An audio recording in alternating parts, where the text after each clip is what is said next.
একদম সে তো সবজি কিনতেছে, সে তো দোকানদারি করবো সকালবেলা সবাই সবজি না, হে তো দোকানদার হ্যাঁ একটা অটো আছে, তো হ্যাঁ অটো ওখান চালা না, হ্যাঁ সবজি বেছে।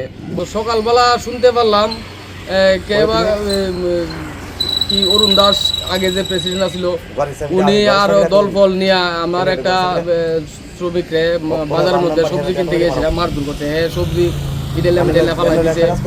তো সবজি কিনা হ্যাঁ দোকানদারি করবো সকালবেলা বাজারে গেছিল, তো হ্যাঁ মারধর করছে। ওইটা কেন্দ্র কইরা এটা আমরা জানছি না তৎক্ষণ। তো জানার পরে আমরা কালকে একটা অনুষ্ঠান আছে, ওই অনুষ্ঠানে আমরা কাজে ব্যস্ত। তো আমরা কাজের থেকে আবার দূরে আইলাম, জানতে পারলাম ঘটনাটা। জানার আগে আমি ওই যারে মারছে হেরে নিয়েছিলাম, আমি গেছি হসপিটাল গেছি, তো হসপিটাল ট্রিটমেন্ট করাইছি। আরে কী রে দরজা বন্ধ কেন?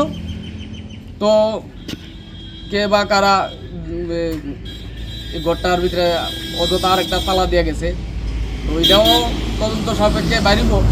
সে তো সংগঠনে নাই, ওই আচ্ছা যে কমিটি আছে ওই কমিটির মধ্যে সে নাই। ড্রাইভার হিসাবে আছে তো। তো সবজি বিক্রেতা ড্রাইভার হিসাবে কিভাবে থাকে?